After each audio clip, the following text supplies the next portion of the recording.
If you want a small, inexpensive flash, this might be as good as you can get. It's the Canon Speedlite 270EX2.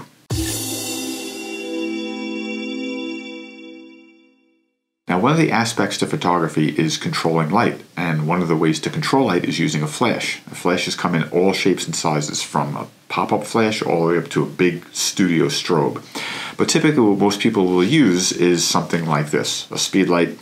Canon makes the Speedlites, goes right on the hot shoe on top of your camera, and you're ready to go, flash away. The problem with something like this is it's big and heavy. Now this is about as good a flash as anybody's ever made. This is the Canon Speedlite 600 EX2. But you might not want to carry around a flash like this if you're not going to be using it that much. And if your camera doesn't have a pop-up flash, then what do? Well, Canon makes a Speedlite called the 270 EX2.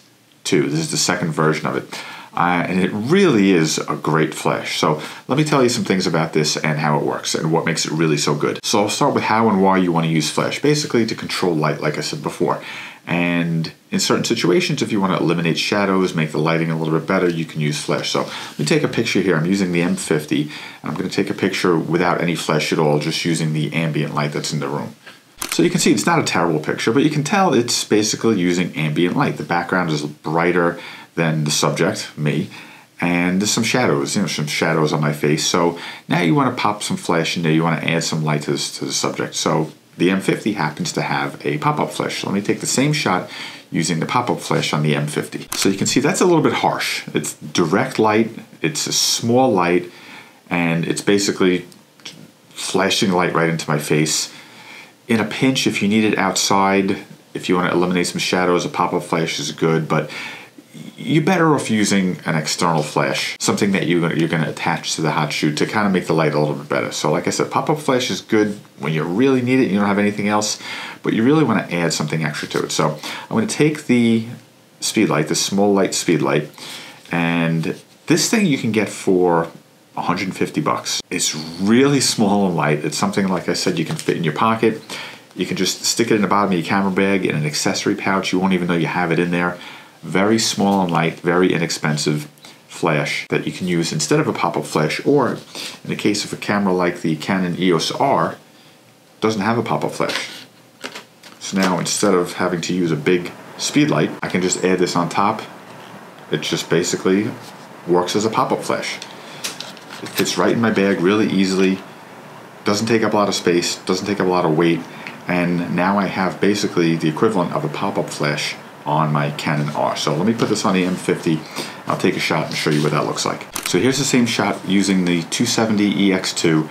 Just fire the flash directly at me. And again, it's a little bit harsh. It's a little bit nicer than the pop-up flash, but it's still kind of harsh. So let me show you something that's really unique about this, that really makes this a game changer, really makes it a very usable, really good lens for the price. So a lot of big flashes, the Speedlites like this, and again, you can look at the size comparison between these two things.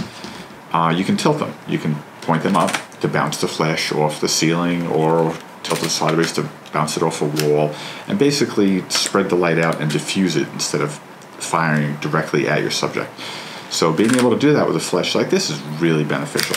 But what about a little flash like this, a little pop-up flash like this basically? Well, this one actually allows you to tilt the flash 90 degrees up, which is really pretty cool.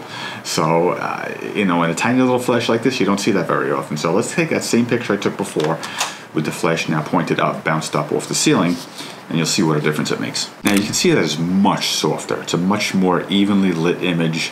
The light is much softer because it's basically being bounced off of the whole room, the ceiling and the rest of the room, rather than shown directly at your subject's face. And now you can add on top of it, here's a little diffuser that you can get for 10 bucks. Some cameras come with it. More expensive cameras actually will come with these diffusers.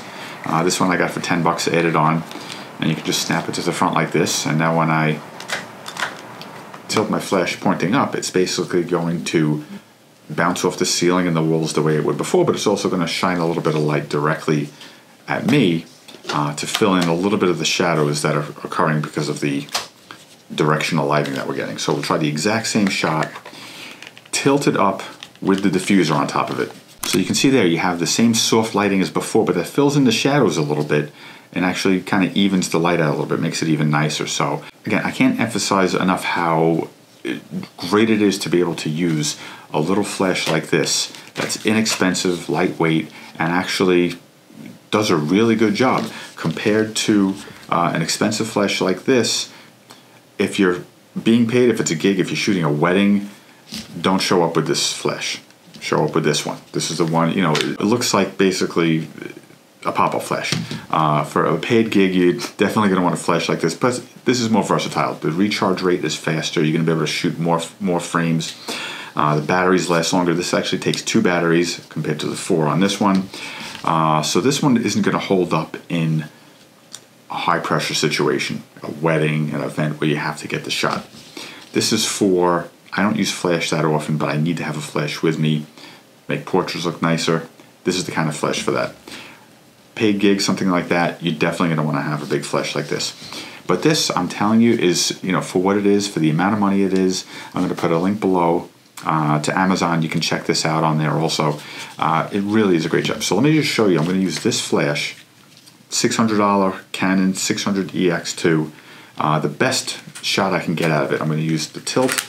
I'm going to put a diffuser on this also, and you can see what this looks. This is the best I can use, the best I can get out of this. Let's see what that shot looks like. All right, looks nice, right? It doesn't look that much different or better than the 270EX bounced and diffused. Basically a very similar shot. So in situations like this, you know, you don't need, if you're taking one shot here or there, you don't need the big, heavy, expensive flash. Something like this works out really great. Better, definitely better than a pop-up flash, especially if you don't have a pop-up flash. If your camera doesn't have one, this works perfectly for that. Definitely better than that. Not as great, like I said, as a big, expensive Speedlite, but this is the kind of thing that you need for an event, something that you're being paid for, where you need the quick recharge rate. You need, you know, a more powerful flash for a bigger area. If you're just shooting portraits, family stuff, casual stuff, or like I said, your camera doesn't have a pop-up flash and you just like to kind of have a flash with you rather than carrying this, which takes up as much room as a big lens would in your camera bag. Something like this, throw it in your bag, fits in your pocket. Check out the link below in the description. You can check it out on Amazon. So I'm thinking maybe we can do more videos on flashes and things like that, because controlling light and using flashes are a really big part of photography. We haven't talked about it much yet because we really don't use flashes that much, but I think there's a lot of stuff that we can talk about that maybe will help us and help you at the same time. So let me know in the comments if you want us to go more into flashes, talk about like the big speed lights like this versus pop-up flashes, studio strobes, things like that. We can go into all of that stuff. So let me know what you think about that. I'm going to put up a video here about the fill-in flash that I did a couple of weeks ago. You can check that out. And another video here that I think you might be interested in. So check those out. Leave any comments below, any questions you have. We'd love to hear from you. Thanks for watching, and we'll see you next time.